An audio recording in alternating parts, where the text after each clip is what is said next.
So my friend Eileen says that she bought a gorgeous secondhand coat, but one pocket is shredded beyond easy repair, and I want to replace both pocket linings. And she says it's a slanted pocket, not an inseam pocket, because we've covered that in some of my alteration classes. So Eileen, I have for you this video and a little tailoring video. So if you do want to go about approaching it in a professional fashion, I'm linking a video below that I think does a great job of covering that. And I am making this video in case you want an upcycler's hack, in case you don't want to set up your sewing machine, you feel intimidated by your sewing machine, or you don't want to open up any of the seams inside your coats. So this is really for people that are just looking for a hack. It's still a little bit of sewing, and we're going to up your hand sewing skills in this. I'm going to show you lots of details to make it really solid and polished and hold together. So first of all, let's talk about the coats. So this is the kind of pocket that I imagine you're talking about. So it's not inseam, it's got a facing on it. And, but what I have, I have great pockets in that one, so I'm not tearing it apart to show you how to replace a pocket because it's already perfect. But I do have this jacket that has a pocket that is similar in that it has a facing and all that kind of stuff. So we're going to use this as our example. Let me show you these a little closer up. So I'm going to come on over to the sewing table. Let me just make a little space on it here. And I'm going to get you the sewing table camera. Here we go. Sewing table camera. Boom. There it is. Okay, so this pocket has a layer that covers about, an inch and a half before the lining starts. So you look at this side where you go into the pocket and it has fashion fabric, and you look at this side and it has fashion fabric. So anything we do to this part in here where the old lining is, no one's going to see. Doesn't matter how pretty your fabric is, no one's going to see it. On this one, the one that we're going to be working with, we're looking at a similar thing. Like there's a much smaller amount on this side, but there's a folded over fashion fabric before the lining starts. And here the facing is actually part of this welt, but you can see there's an area before we actually get to the lining that we're replacing.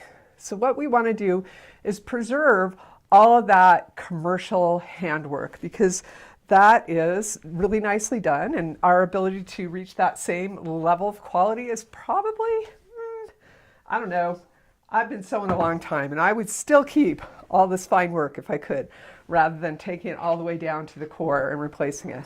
Okay, so to start out, we want everything, whoops, sorry, coat fell on the floor, everything to lay as flat as possible. So I'm just going to start by pressing this little area flat, the area that we're going to work on. And let's get everything underneath there, all those layers, the pocket lining, everything laying as flat as we can, just to press it down so that what we're working with, when we're cutting it and everything, it's all going to be more accurate if it's laying flat to begin with. And wool is very sculpty.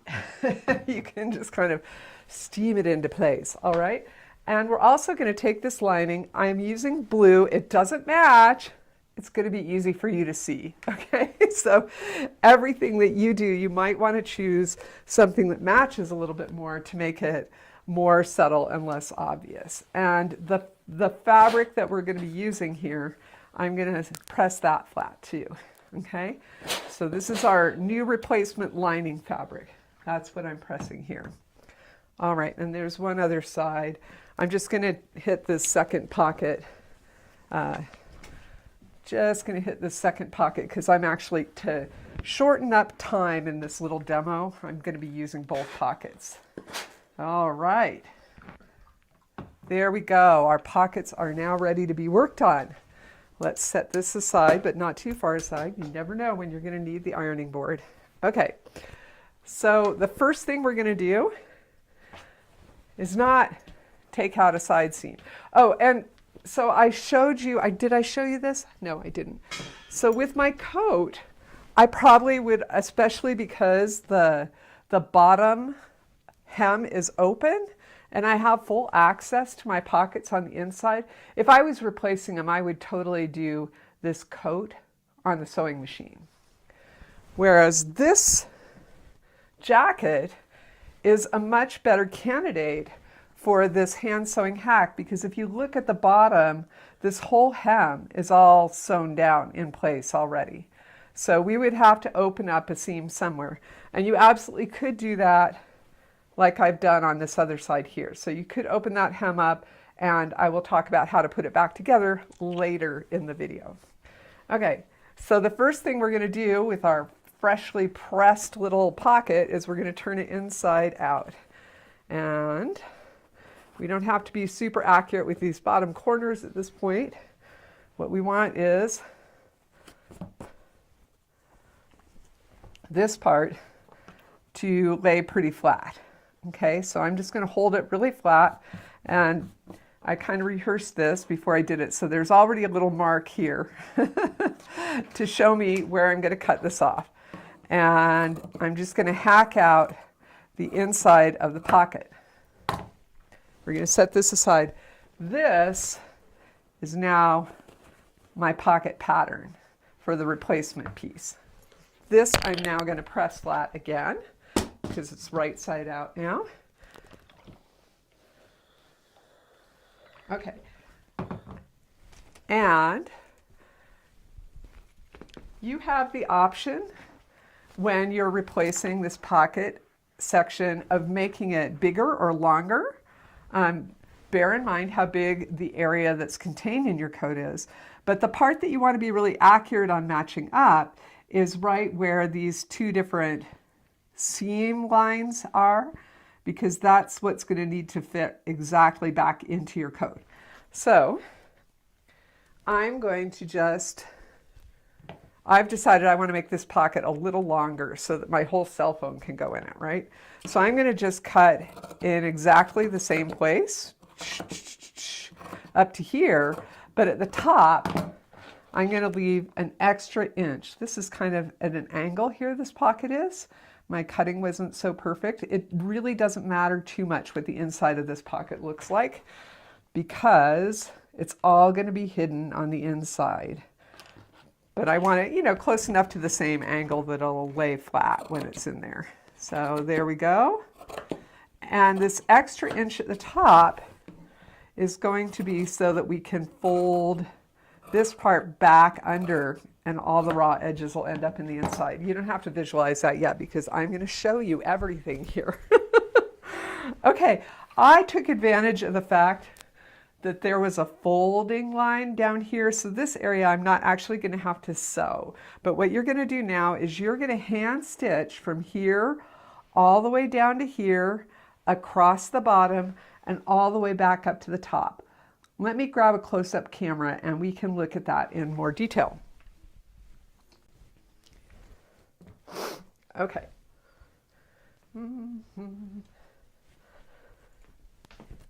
Close up. Boom. All right. So one trick for somebody who's learning how to hand sew is to make and again, we want to make sure that our little seam line that we know right where that is, that's where we have to be super accurate, is right there. So I'm just going to use a pencil to mark these things because it's all going to be on the inside. Here is where my little seam line is. Okay. And I'm going to mark that other one on the other side too. Those are really important to hit accurately, those guys from the edge. So one thing you can do to make your stitches really even is you can mark every ½ inch so that you can get used to, I have a pretty well developed eye, so I no longer do this, but you can get used to coming up every ½ inch, because usually you can see what about the middle is between those two dots. So, this last one, I guess, would be down there. So if we're going to sew ½ inch seams, we're going to be aiming for the middle or the dot, the middle or the dot. And that we're going to do all the way around. So you would do that across here and up there. Let me grab a needle and thread. So I would choose a sturdy thread. And what I like to do, I find this is the easiest way to knot things, is I like to go up to where I'm going to be at the very edge of the fabric, right? So you're knotting all the way up here at the very edge of the fabric, but I'm just sort of randomly putting a little tail in here. So that holds that down nice and neatly. Okay, now we're going to do our knot. And the knot that I like to do when I'm sewing things is I grab a tiny bite of fabric, like, 2 or 3 threads worth, and then there's a big loop, as I'm pulling the thread through, and I put my needle up through that. And I'm going to just repeat that 3 times, and it's going to make a sturdy, awesome knot. And I'm using a sturdy thread because, pockets take a lot of wear and tear.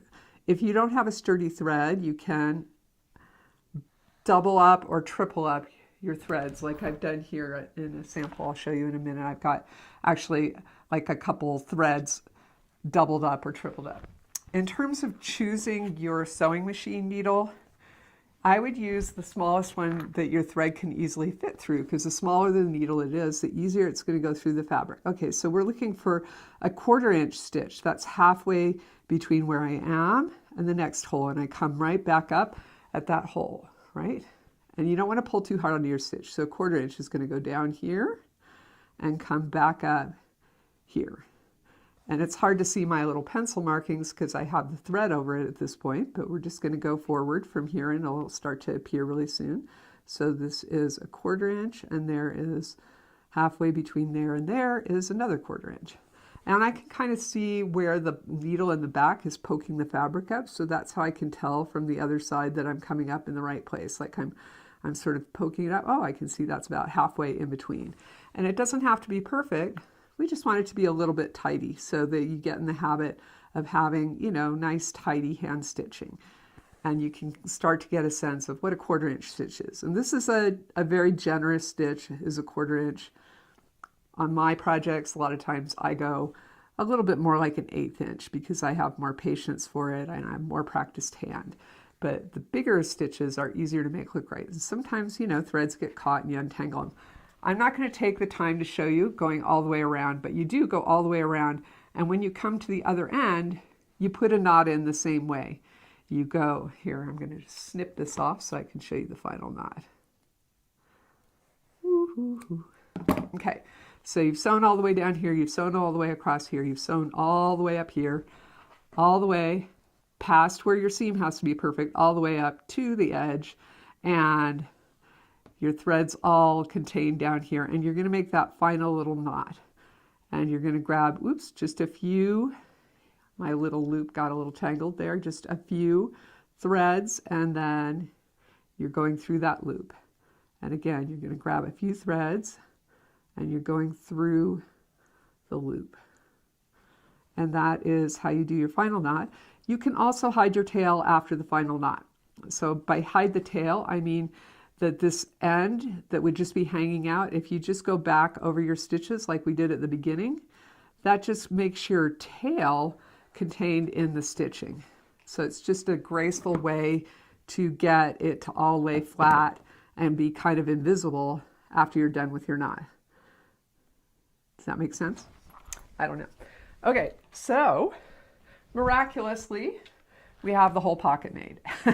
Okay, let me go back to the overhead shot for a minute so that you can see everything happening. All right, so now we have our pocket, and the next thing that I've done is I've gone to the ironing board and I've pressed that part of that top seam over. And I wasn't very accurate. I went with about a finger length. Again, we're all hidden on the inside here. This is upcycling. It is not couture tailoring. We just want it to be easy. So I just very quickly folded that over and pressed it down so it's ready to go inside the pocket. Okay, and here is my pocket area. And what I want to do in here is I actually want to mark where that is going to line up on the inside, because we're going to get it all lined up inside here and then sew it down. So let me just grab that close-up camera. But on this side, I'm just going to measure up about, I don't know, about 1/2 inch. And I've already put a bunch of marks in here. And what I'm going to do is I'm going to use these. Now we're going to turn this pocket back the way that it belongs. Okay, so I'm lining up this corner, these two seams, right?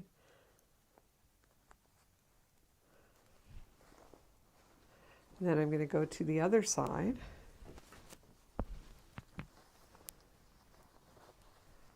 And I'm going to line up these two seams again. And I'm putting it at the same depth. So what I'm using for my mark here is I'm using this facing, but you are welcome to mark on the fabric if you need to, so you have some indicator of how deep it's going to go. And then let's go back to our overhead shot real quick. And then what I'm going to do, here, let me just fold this out of the way, is I'm going to kind of pull on either side of this to flatten out the two layers of the fabric next to each other. And then I'm going to slide. Okay, now we're coming back to the close-up camera. It's all back and forth. I'm going to slide these two flattened out layers next to each other, right? So that I can kind of pin this right under that. And then we're going to turn it around and we're going to do the same thing with the other side. We're going to sort of flatten it out so that we can see it's equidistant mostly all the way down. And I'm going to pin those two layers together. Come on. And what I want to do here is I'm going to try and catch my lining layer, but not the outside coat layer. There we go. Let's see if I did that here. I want to catch the lining layer, but not the coat layer. So lining, and I can kind of feel that's loose from the coat. Yep, I can see on the other side that the coat is loose.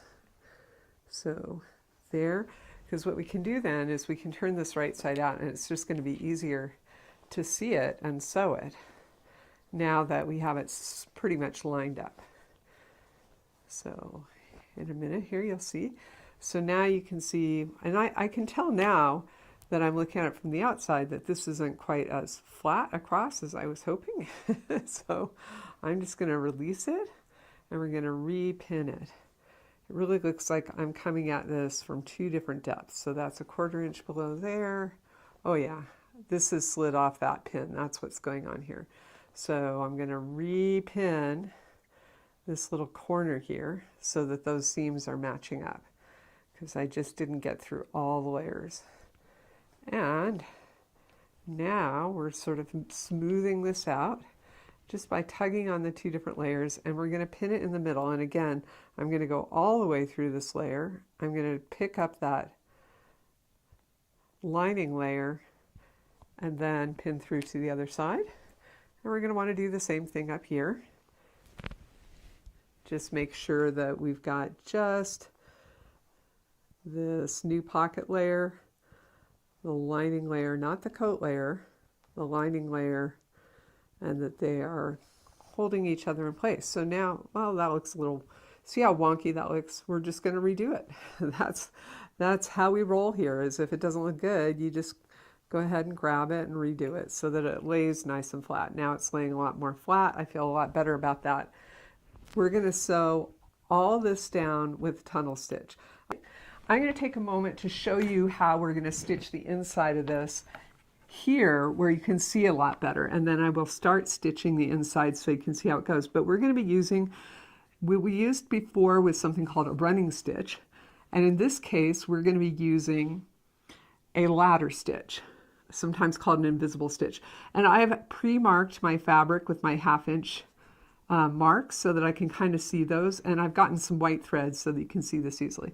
So again, I'm going to go a little before where I'm going to start, and I'm going to take my thread on the wrong side of the tunnel, or the inside of the garment. I'm going to take it through until all the tail is pretty much hidden, and I'm just going to do a tiny little bite here.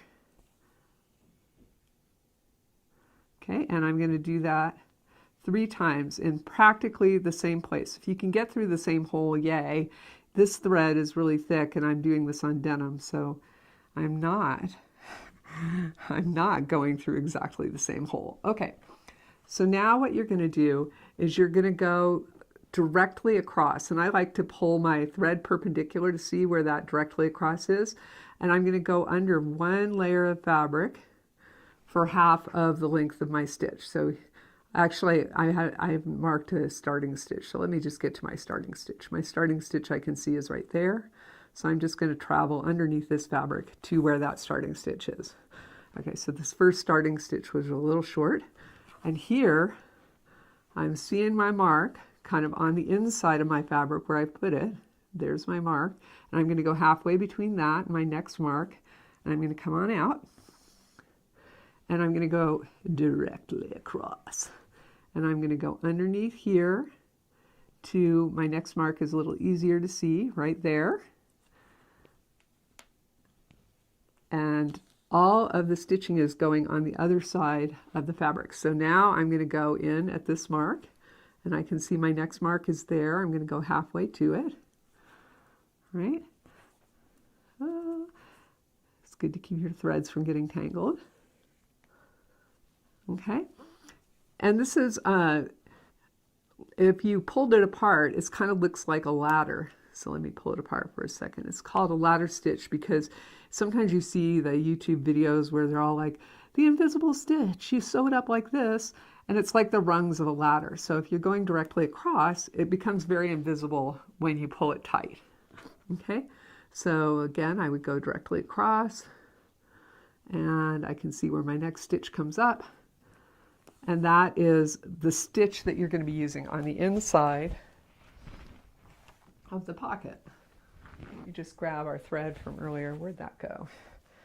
Oh, I don't have one at the ready. Sorry, you're going to have to wait while I get a piece of thread threaded up. No, here it is. I found it. Excellent. Okay, so what does this look like inside the garment? It looks like this. Like, okay, we're going to go underneath for, whoops.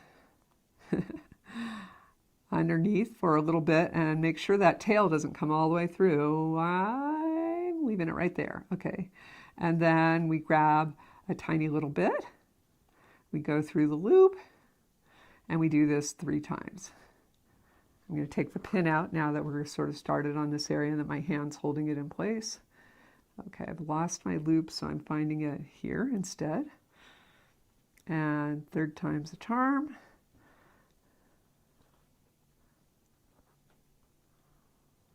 Okay, great. So here I'm going to go, ooh, that one's hard to start on. So I'm going to start with this thinner layer of fabric, and I'm going to go underneath on that side. And then I'm going to come directly across. Now my thread wants to go that way, so I'm coming directly across. I can see where directly across is, and I'm going underneath for a little bit. And we're going to continue all the way around. Now important is just get this one layer, the lining, the old lining. You just want that one layer. You don't want to go through the coat and have your thread show up like on the other side. Let me just show you what might happen if you're not careful. And always I want to kind of look ahead a little bit, make sure I know where my marks are and I'm holding things in place. But if you were not careful and you went through to the other side, you wouldn't do it on this one because this is an easy little through the tunnel. But here, you might go through to the outside and then your thread would actually show up out there. So just make sure you're only grabbing the lining layer when you do this. There we go. And you keep going all the way around. And then when you get to the other end, you put a knot and you hide your tail. Let's pretend this is the other end. Here's my knot, and we're going to just pretend I did it 3 times so you get the idea. And then we're going to hide the tail like this. So I'm taking the tail to the inside. Oops, I got a knot when I was doing it. I'm so overjoyed to be done showing you this that if you do get a knot like this, it's really good to sort them out rather than, you know, pull them through and be stuck with them. So I got that sorted out, and then I snip it off. My tail is all hidden after that nice, neat little knot. And I'm doing this with black thread, but if you had a matching thread, you really would hardly see this at all. And you're going to see then you'll have a nice little pocket with a sturdy bottom lining. Now, one thing you can do on the bottom of the lining, if you want to have extra sturdiness, once you've done that stitch all the way around, you can come back through and fold up about 1/2 or 1/4 of an inch and put another running stitch all along the bottom. Then it'll have like 3 stitches, 4 layers of fabric. It's going to be, you know, it's not going to suffer from the key strain that the original lining did. All right, well, so let's have a look at what we've done here. This is the inside of our little pocket. So if we turn it inside out, you can see that we have a nice neat stitching all the way around the edge, and that from the public side, even though this is a private area, from the public side of the garment, it's nice and neat and tidy in there. And I've opened up the inseam just to help you visualize, so you can see on the inside we have sewn our little pocket all the way around to the base of the old lining. And here at the bottom is an example of where I did the running stitch, and then I folded it over and did an extra stitch line so I have a more reinforced bottom to my pocket. This is the area that I would sew up again using exactly the same ladder stitch that we just learned earlier in this video. So let me just come on over to my host area. All right, so this is a great technique, not just for coat pockets. Now, just to remind you, I have my sewing machine set up all the time and I'm very confident with it. It would, for me, be a whole lot faster to sew this all just with the sewing machine and hand stitch that lining back together. And this can be done either with the sewing machine or with hand stitch. It's not, well, when you're sewing into the pocket without opening it up, you have to do it by hand, because if you tried to do it with the sewing machine, you'd get through multiple layers and it wouldn't work. So this is a without opening the lining up, hand stitch hack. If you can open the lining up or you have access through at the bottom and you feel confident with the sewing machine, that's a much faster way to go. And the same technique of adding a pocket to the bottom of your existing lining, it's great for extending jean pockets, it's great for any coat pocket, any hanging pocket. It's just a wonderful little technique, and you can do it on a sewing machine when you have access to that internal layer. All right, if you have questions, hit me up in the comments, and I'm going to be doing more of these sort of live feed, sort of fast answer kind of videos where it's not very polished and very detailed, but let me know what you want to know, and especially if you want the alternative or the upcycler's angle on how to do it. I'd be happy to help you out with that. I'm going to leave the feed running just a little bit. I'm going to put on my sewing machine so that I can look at things in the chat window and reply to you if you have further comments. So I'll just give you here, let's give you a nice image of my sewing machine for question time. There's the sewing machine. Yeah. And I'm not seeing any questions, so I'm just going to wrap it up here. Thank you so much. Mwah. Love you. Bye-bye.